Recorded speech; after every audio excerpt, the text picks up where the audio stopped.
जिन्होंने हिंदुस्तान तोड़ा है और जिन्होंने पाकिस्तान तोड़ा है, दोनों बराबर नहीं हो सकते। एमक्यूएम के साथ ये सब कुछ क्यों हुआ और 92 में क्यों हुआ, वो 92 में क्या हुआ जो बहुत बड़ा सच है वो तो बयान नहीं करूंगा।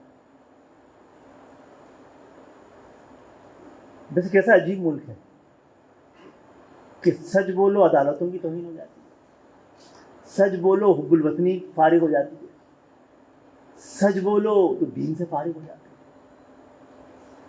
तो आप बताइए, कोई मुल्क, कोई माशरा, कोई ढांचा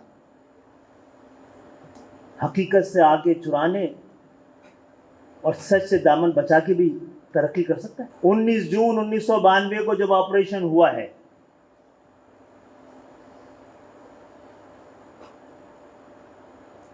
मैं ये समझता हूं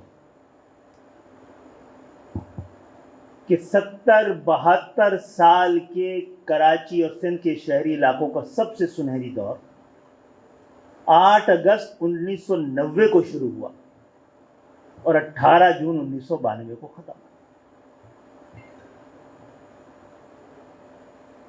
हमने 35 से 45 हजार नौजवानों को सिंध भर में नौकरियां, जाली कागजात पे नहीं, उस वक्त महाजिर पढ़ रहा था, जाली डोमिसाइल पे नहीं थी, इतना हमारा हक बनता था। दे रहे थे, शोर नहीं मचा रहे थे, दे रहे थे और जता नहीं रहे थे। पता नहीं कुछ लोग इस बात को समझ पाएंगे, ये नहीं समझ पाएंगे। अर्ज कर दूं कि जब एमक्यूएम बन रही थी, और एमक्यूएम बनाया किन लोगों ने, उन ज़हीन तालिब इल्मों ने बनाया था जिनकी इंटर में फर्स्ट डिवीजन थी, और उस दौर में इसी सूबे सिंध के 3rd डिवीजन वालों को मेडिकल कॉलेज में दाखिला मिल रहा था और उनको नहीं मिला। तो उन्होंने पहले दाखिले की एक एक्शन कमेटी बनाई, फिर APMSO बन गई और फिर एमक्यूएम बन गई। तो क्या ये पढ़े लिखे सिंध के शहरी इलाकों के महाजिर ये पागल थे कि उन्होंने 87 और 88 में ऐसे लोगों को जिनको मोहल्ले वाले नहीं जानते थे उनको वोट दे दिए, जिनको देखा ही नहीं था। 88 के इंतखाबात के दूसरे दिन जो लोग पूरा कराची सड़कों पे था, वो एमक्यूएम की कॉल नहीं थी, लोग खुद निकले। किसी एक आदमी को नहीं जानते थे एमक्यूएम की मरकजी क़यादत से। वो मैंने अजीम भाई को धक्के लगते देखा है। तो एमक्यूएम मजबूत हो या ना हो, रह गई है या नहीं रह गई है, उसका बयानिया बड़ा मजबूत था। अगर हम सिंध में आके सिंधी हो चुके होते तो भी कोटा सिस्टम लगना नहीं था। जिस वक्त भुट्टो साहब ने कोटा सिस्टम लगाया, सबसे कम देहात बाई परसेंटेज में। तो सबसे पहले कोटा सिस्टम दही और शहरी की बुनियाद पर तो वहां लगने चाहिए थे जहां पर देहात ज्यादा थे।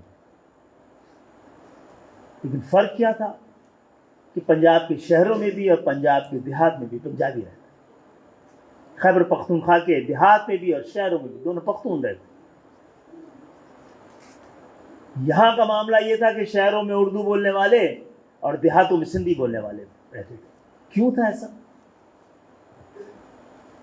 इसलिए कि पाकिस्तान बनते वक्त 26 म्युनिसिपैलिटीज थी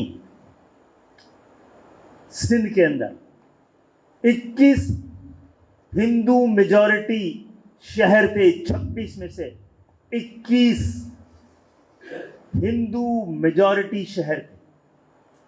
हम एक मुआहदे के तहत आए थे, वो हमारे घरों में गए, हम उनके घरों में आ गए। जिस वक्त ये मुल्क बना था उस वक्त सिंध की 60% ज़रई ज़मीनें हिंदुओं की थी, जो आपकी और मेरी होनी थी। आपकी और मेरी नहीं है, तो उन भाइयों का हमारे तरफ से तोहफा है। हम लोग बहुत छोटी उम्रों से इसी अपने महाजिर होने की शनाख्त पे खड़े होने के जुर्म में आधी आधी जिंदगियां लोगों ने जेलों में या जिला वतनियों में गुजारी।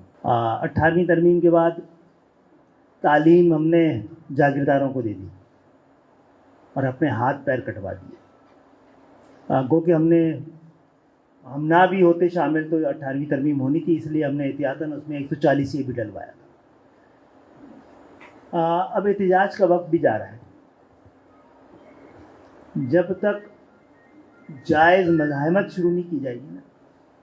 हम कम से कम वो लोग जिन्होंने शहर का 14 साल में, अब तो स्कूलों में उर्दू भी उर्दू बोलने वाला नहीं पढ़ा रहा है। यहाँ से लोग अंदरूनी से बड़ी बड़ी पोस्टों पे क्यों नहीं जाता वहाँ? इसलिए कि वहाँ कंड्यूसिव एटमॉस्फेयर नहीं है, वहाँ मुस्कुराहटें नहीं मिलती हैं, ताउन नहीं मिलता है। तो आप किसी और के हवाले करके और आधी तनख्वाह पे वापस आ जाते हैं। मसला सिर्फ पेट भरने का भी नहीं, एक टीचर पढ़ाएगा नहीं तो वो खुद भी नहीं सीख पाएगा। जितना आदमी पढ़ाने में सीखता है किसी चीज़ में नहीं सीखता। कचरा उठाने की जिम्मेदारी जामशोरों से ताल्लुक़ रखने वाले वज़ीर बल्दियात की है, जो अब दादू का है, ठीक है, जो सक्खर का नाजिम था किसी दौर में उसकी है।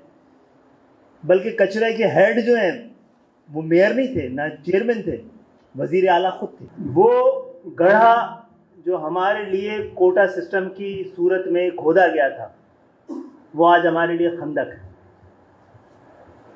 आप पहले मेरिट का फैसला करने वालों को मेरिट पे ले आए, फिर कोटा सिस्टम ख़त्म करवाएं। पीपुल्स पार्टी की आज सबसे बड़ी ख्वाहिश है कि कोटा सिस्टम ख़त्म हो जाए, क्योंकि आपका लड़का मेहनत करके जो 70% मार्क्स ला सकता है वो 60% लाता है, और वहाँ जो 60% ला सकता है वो 80% लाता है। तो मेरिट तो अब उनका है। मेरिट कागज़ में लिखी हुई एक चीज़ का नाम है जिसको कोई और भरता है, जिसका पेट कोई और भरता है। आप फारिग हो जाएंगे, कोटा सिस्टम ख़त्म, अभी भी है।